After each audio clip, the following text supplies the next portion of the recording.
the Whore Woman. The town had a name for her. They called her the Whore Woman. They said it in whispers over grocery store counters, and sometimes they shouted it from car windows when she walked down the street.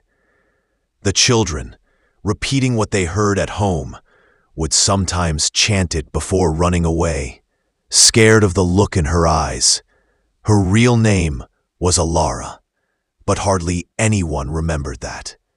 She lived in a small, weathered cottage on the edge of town, where the paved roads turned to dirt and the trees grew thick. The cottage had a sagging porch and a garden that grew wild with unruly flowers and stubborn herbs.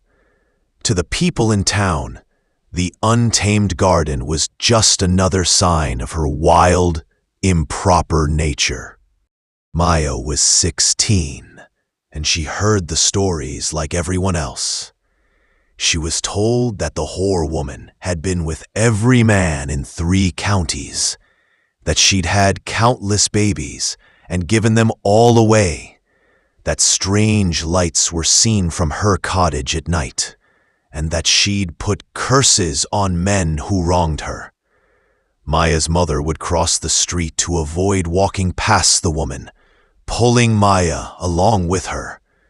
"Don't look at her, Maya," her mother would hiss. "She's not right." But Maya always looked. She couldn't help it. Alara was not old, but life had carved lines into her face.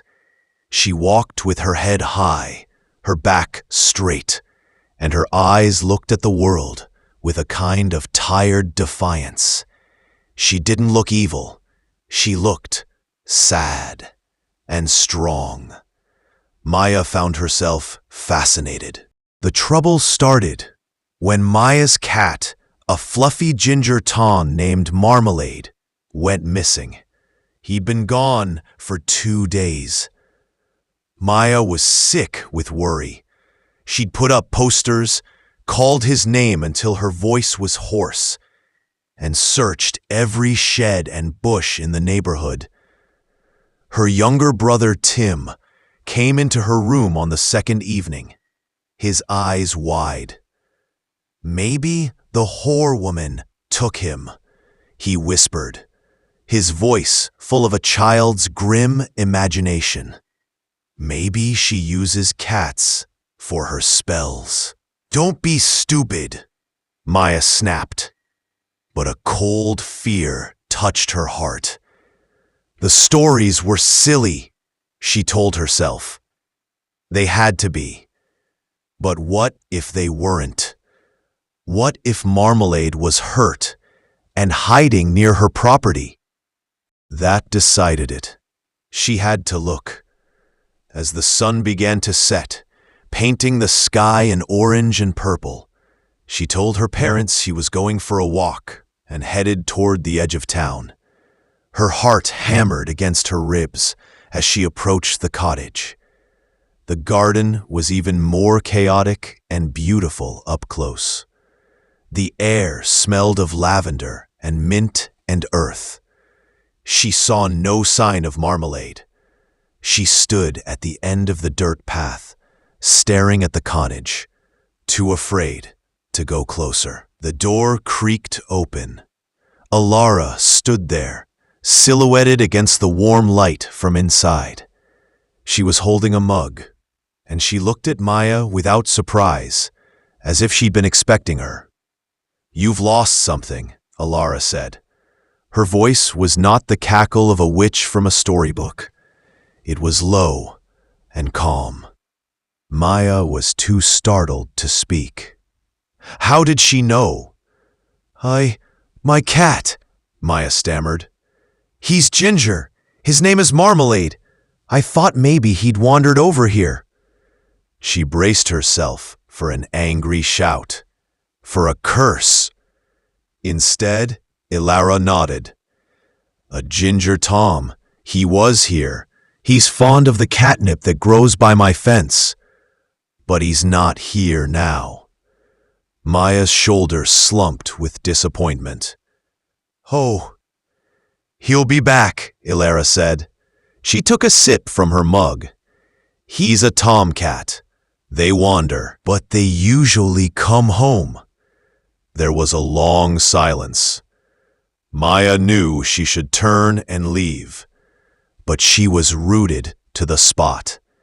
She was talking to the whore woman, and the whore woman was talking about catnip. "Would you like to come in?"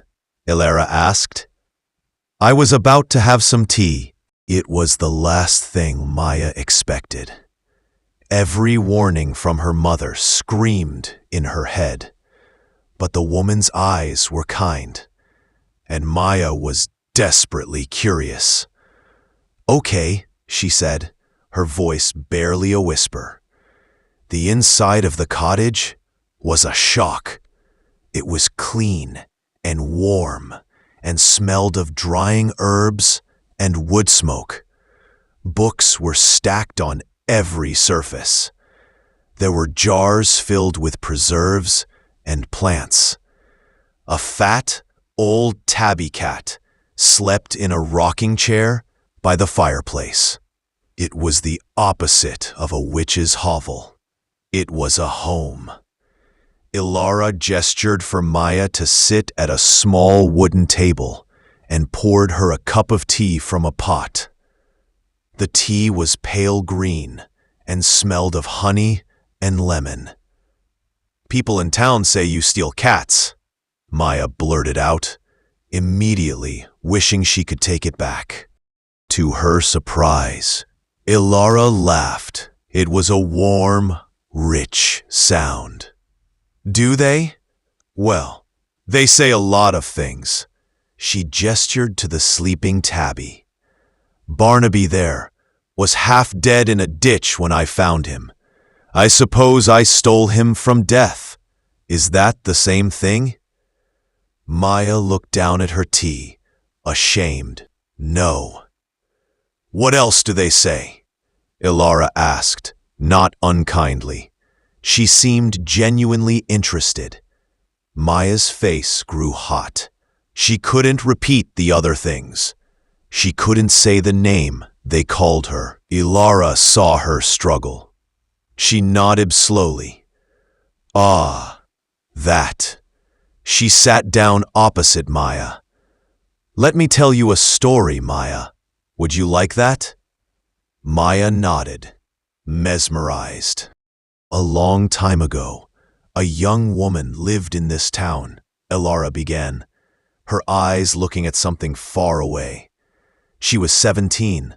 She was in love with a boy whose family was rich and important. They were secretly engaged. He promised her the world. But then, she found she was going to have a baby." Maya held her breath. When she told him, he was scared. His family would never allow it. His future was too important. So he denied it. He told everyone she was a liar, that she'd been with other boys, that the baby couldn't be his. Ilara's voice was steady, but her hands were tight around her mug. The town believed him, of course. Why would they believe a poor girl from the wrong side of the tracks? Her own family was ashamed. They told her to leave, to go somewhere else and have the baby and give it away, to come back and pretend it never happened. "What did she do?" Maya whispered. "She refused," Ilara said, a flash of that old defiance in her eyes. "She loved her baby already. She found this old cottage. It was falling apart then. She fixed it up herself. She had her baby here, all alone. A beautiful little girl." Maya's heart ached. "Where is she, your daughter?" A deep, profound sadness crossed Ilara's face. "She was born with a weak heart. She lived for 3 beautiful months, and then she died. Right here in this room. I held her until she was gone." Tears filled Maya's eyes. The story was nothing like the rumors. It was 1,000 times more tragic. The boy, Elora continued, her voice hardening. The father, he went on to become a big man in this town. He's a lawyer now. He has a wife and children. And every time he sees me, I am a living reminder of his lie. So he, and others like him, they made sure the story never died. They called me names. They made me into a monster. It was easier for them than remembering the truth. That's horrible, Maya breathed. Elora shrugged, a gesture of practiced resilience. It is what it is. The name, whore. It's not about what I did. It's a weapon. They use it to push me to the edges, to make sure no one listens to me, to make sure their own secrets are safe. Just then, there was a familiar meow at the door. Maya jumped up and pulled it open. Marmalade strolled in, purring loudly, and rubbed against her legs. He had a leaf stuck to his fur and smelled of the outdoors. Relief flooded through Maya. She picked him up and held him close. See? Elora said, smiling softly. He came home.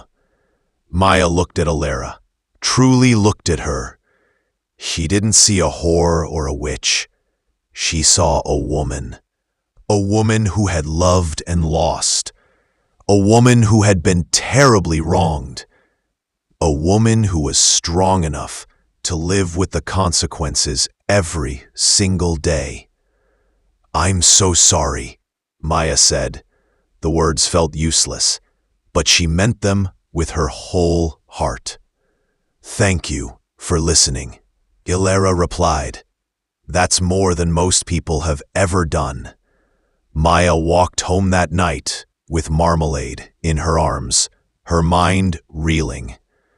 The world had shifted on its axis.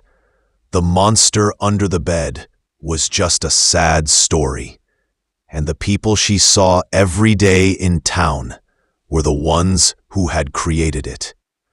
The next day at school, she heard a group of girls whispering. Did you hear? Old Man Miller saw the whore woman out walking at midnight again? Probably meeting a married man. Maya stopped.